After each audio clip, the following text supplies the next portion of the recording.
ସାଙ୍ଗମାନେ ଜୟ ଜଗନ୍ନାଥ। ନମସ୍କାର। Good afternoon ସାଙ୍ଗମାନେ।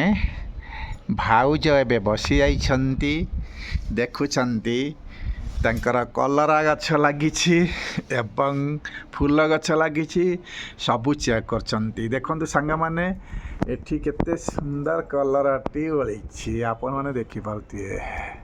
ଆପଣ ଭାବୁଥିବେ ଏ ଫୁଲ ଗଛରେ ଇଏ କଲରା କେଉଁଠି ଫଳିଲା। ଆଉ ଗୋଟା କାହିଁ ସେପଟ ଗୋଟା କେଉଁଠି ହେଇଯିବା କାହିଁ ନାହିଁ, ସେପଟ ସନ୍ଧିରେ ଅଛି। ସାଙ୍ଗମାନେ ଦେଖନ୍ତୁ, ଆଉ କଖାରୁ ଫୁଲ ଗୋଟା କେଉଁଠି ଅଛି? ଓ ହେଇପା କଖାରୁ ଫୁଲ, ଗୋଟେ କଖାରୁ ଫୁଲ ମଧ୍ୟ ହେଇଛି। ସାଙ୍ଗମାନେ, ଭାଉଜ ସବୁ ଚେକ୍ କରୁଛନ୍ତି। ଆସ ଆମେ ଏହି ସମୟ ଭିତରେ ଭାଉଜଙ୍କ ସହିତ କିଛି ମଜାଦାର ଢଗଢମାଲ ପ୍ରଶ୍ନ ବନାଇଦେବା। ସାଙ୍ଗମାନେ, ଯଦି ଚ୍ୟାନେଲକୁ ନୂଆ ଆସିଥାନ୍ତି ପ୍ଲିଜ୍ କରିଦିଅନ୍ତୁ ସବସ୍କ୍ରାଇବ୍ ଏବଂ ଅଲ୍ ନୋଟିଫିକେସନ୍ ଟିକେ ଅନ୍ କରିଦିଅନ୍ତୁ। ସର୍ବପ୍ରଥମେ ଆପଣମାନଙ୍କ ପାଖରେ ଆମ ଭିଡ଼ିଓଟି ପହଞ୍ଚିଯିବ। ସାଙ୍ଗମାନେ, ଆଜି ଯେଉଁ ଢଗ ପ୍ରଶ୍ନଟି ମୁଁ ପଚାରିବି, ଭାଉଜ ଯଦି ନ କହିପାରିଲେ ପ୍ଲିଜ୍ ଆପଣମାନେ କମେଣ୍ଟରେ ଲେଖିଦିଅନ୍ତୁ। ଆପଣମାନଙ୍କ ପାଇଁ ଆମ କମେଣ୍ଟ ସବୁବେଳେ ଖୋଲା ରଖିଛୁ। ସାଙ୍ଗମାନେ, ଆମେ ଦେଖିବାକୁ ଚାହୁଁଛୁ ସାଙ୍ଗମାନେ କେଉଁ ସାଙ୍ଗମାନେ ପ୍ରଥମ କମେଣ୍ଟ ଦେଉଛନ୍ତି। ଦେଖାଯାଉ ସାଙ୍ଗମାନେ, ଆପଣଙ୍କ କମେଣ୍ଟକୁ ଖାଲି ଆମେ ଅପେକ୍ଷାରେ ରହିଲୁ। ଭାଉଜ ପୁରା ଚିନ୍ତାରେ ଅଛନ୍ତି, ଏମିତି କେଉଁ ପ୍ରଶ୍ନଟି ଆସିବ ଯେ କି ତା'ର ଉତ୍ତରଟି କହିବ ବୋଲି। ଯେତେବେଳେ ଭାଉଜ ଉତ୍ତରଟି ନ ପାଆନ୍ତି ଟିକେ ଦୁଃଖ ପ୍ରକାଶ କରନ୍ତି। ହେଲେ କ'ଣ ହେବ, ଆପଣମାନଙ୍କ ଉପରେ ଛାଡ଼ି ଦିଅନ୍ତି, ଆପଣମାନେ ହିଁ କମେଣ୍ଟ ବକ୍ସରେ ଲେଖିଦେବେ ବୋଲି। ତାହେଲେ ସାଙ୍ଗମାନେ, ସମୟ ହେଇଗଲାଣି, ଆସ ଆମେ ଶୁଣିନେବା ସେଇ ସୁନ୍ଦର ମଜାଦାର ଢଗଢମାଲ ପ୍ରଶ୍ନ। କହିଲ ଦେଖି,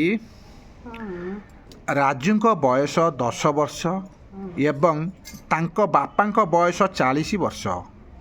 5 ବର୍ଷ ପରେ ରାଜୁ ଓ ତାଙ୍କ ବାପାଙ୍କ ବୟସ ମିଶି କେତେ ହେବ? ସାଙ୍ଗମାନେ, ଭାଉଜଙ୍କ ପ୍ରଶ୍ନ ଆଉ ଥରେ କହିବି। ସାଙ୍ଗମାନେ, ଭାଉଜ ଚାହୁଁଛନ୍ତି ଆଉ ଥରେ ଚାନ୍ସ ନେବା ପାଇଁ। ଠିକ୍ ଅଛି, ଆପଣମାନେ ମଧ୍ୟ ନେଇ ନିଅନ୍ତୁ। ପ୍ରଶ୍ନଟି ଥିଲା, ରାଜୁଙ୍କ ବୟସ 10 ବର୍ଷ ଏବଂ ତାଙ୍କ ବାପାଙ୍କ ବୟସ 40 ବର୍ଷ। 5 ବର୍ଷ ପରେ ରାଜୁ ଓ ତାଙ୍କ ବାପାଙ୍କ ବୟସ ମିଶି କେତେ ହେବ? ସାଙ୍ଗମାନେ, ହିସାବ କରିନିଅନ୍ତୁ ଏବଂ କମେଣ୍ଟ ବକ୍ସରେ ଲେଖିଦିଅନ୍ତୁ। ଭାଉଜଙ୍କର ଏବେ ଆଙ୍ଗୁଳି ଗଣା ଚାଲିବ। ଆଙ୍ଗୁଳି ଗଣୁନା, ଆଙ୍ଗୁଳି ଟିକେ ଗଣ। ସ୍ୱାଗତିକା ଭାଉଜ ଆମର ଏବେ ଆଙ୍ଗୁଳି ଗଣିଲେ। ହଁ, ଗଣ ଗଣି ଚାଲ। ସାଙ୍ଗମାନେ, ଭାଉଜ ଦେଖନ୍ତୁ ସାଙ୍ଗମାନେ, ରାଜୁଙ୍କ ବୟସ 10 ବର୍ଷ ଏବଂ ତାଙ୍କ ବାପାଙ୍କ ବୟସ 40 ବର୍ଷ। 5 ବର୍ଷ ପରେ ରାଜୁ ଓ ତାଙ୍କ ବାପାଙ୍କ ବୟସ ମିଶି କେତେ ହେବ? ସାଙ୍ଗମାନେ, ଆପଣମାନେ ବୁଝିନିଅନ୍ତୁ, କମେଣ୍ଟ ବକ୍ସରେ ଲେଖିଦିଅନ୍ତୁ। ଭାଉଜ ସିଦ୍ଧାନ୍ତ ନେଲେ 60 ବର୍ଷ। ରାଜୁର ହବ 15, ବାପାର ହବ 54। ସାଙ୍ଗମାନେ, ଭାଉଜ କହୁଛନ୍ତି ରାଜୁର ହେବ 15 ବର୍ଷ ଆଉ ତାଙ୍କ ବାପାଙ୍କର ହେବ 54 ବର୍ଷ। କେଉଁଟା ଭାଉଜ ଠିକ୍ କରିପାରୁନାହାନ୍ତି, ଆପଣମାନେ କମେଣ୍ଟ ବକ୍ସରେ ଲେଖିଦିଅନ୍ତୁ। ଯଦି ଭାଉଜ ଠିକ୍ ଉତ୍ତରଟି ଦେଇଛନ୍ତି, ଆପଣମାନେ ଭାବିଥାନ୍ତି, ଆପଣମାନେ ବୁଝିଥିବେ ଭାଉଜ କ'ଣ କହିବାକୁ ଚାହୁଁଛନ୍ତି, ଆପଣମାନେ କମେଣ୍ଟରେ ଲେଖିଦିଅନ୍ତୁ। ସାଙ୍ଗମାନେ, ଏଇଭଳି ମଜାଦାର ଢଗ ପ୍ରଶ୍ନ ଆମେ ଡେଲି ଅପଲୋଡ଼ କରୁଛୁ। ଆପଣମାନେ ଦେଖନ୍ତୁ, ମଜା ନିଅନ୍ତୁ। ଆସ ଆମେ ହସିବା, ଅନ୍ୟମାନଙ୍କୁ ହସାଇବା। ସାଙ୍ଗମାନେ, ଭିଡ଼ିଓଟି ଆପଣଙ୍କ ମନ ଛୁଆଁ ହେବ ବୋଲି ଆମେ ଆଶା ପ୍ରକାଶ କରୁଛୁ। ଆଶା କରେ ସାଙ୍ଗମାନେ, ଆପଣମାନେ ଭଲରେ ଥାଆନ୍ତୁ। ଆମର ଏଇଭଳି ମଜାଦାର ଢଗଢମାଲ ପ୍ରଶ୍ନ ଡେଲି ଅପଲୋଡ଼ କରୁଥିବା ଭିଡ଼ିଓଟିକୁ ଡେଲି ଆପଣମାନେ ଦେଖନ୍ତୁ। ସାଙ୍ଗମାନେ, ପ୍ରଥମ ଢଗ ପ୍ରଶ୍ନ ସରିଗଲା, ଯେ କି ଆସ ଆମେ ଚାଲିଯିବା ସେଇ ସୁନ୍ଦର ମଜାଦାର ଢଗଢମାଲ ପ୍ରଶ୍ନକୁ। ସାଙ୍ଗମାନେ, ଭାଉଜ ଆମର କ'ଣ କହିବେ ଟିକେ ଶୁଣିବା, ତାପରେ କହିବା। ତମେ ତ ସବୁ କଥା ପ୍ରଶ୍ନ ରଖୁଛ ଆଉ କୋଉଟାରେ ପ୍ରଶ୍ନ ନ ରଖ। ତମେ ପ୍ରଶ୍ନ କିଛି ପଚାରିବ ନା ମୁଁ କହିବି? ସାଙ୍ଗମାନେ ଭାଉଜଙ୍କର ଆଜି କିଛି ପ୍ରଶ୍ନ ନାହିଁ, ସେଥିପାଇଁ ଆଜି ମୋ ପ୍ରଶ୍ନ ଶୁଣନ୍ତୁ ଏବଂ ଉତ୍ତରଟି କମେଣ୍ଟ ବକ୍ସରେ ଲେଖି ମୁଁ ତ ଦିଅନ୍ତୁ। ପ୍ରଶ୍ନ ଯୋଉଟା ଆପଣମାନେ ମତେ କମେଣ୍ଟ ଯୋଉ ଆମ ପ୍ରଶ୍ନ ପାଇଁ ବହୁତ ପଚାରିଲେ ଭାଇ, ମୂଲ୍ୟବାନ ସାଙ୍ଗମାନେ। ଭାଇ ତାହେଲେ ଯୋଉ ସାଙ୍ଗମାନେ ପ୍ରଶ୍ନ ମତେ ପଚାରିଲେ, ଭାଉଜ ପାଖକୁ ଯିବା, ଭାଉଜ କଣ କହିବାକୁ ଭାଇ ଗୋଟେ ଶୁଭା ଚାହୁଁଛନ୍ତି କଥା କରିଦେବେନି। ଶୁଣିବା। ହଁ କୁହ। ସବୁବେଳେ କଥା କରିଦେବେ। ହଁ କୁହ କୁହ।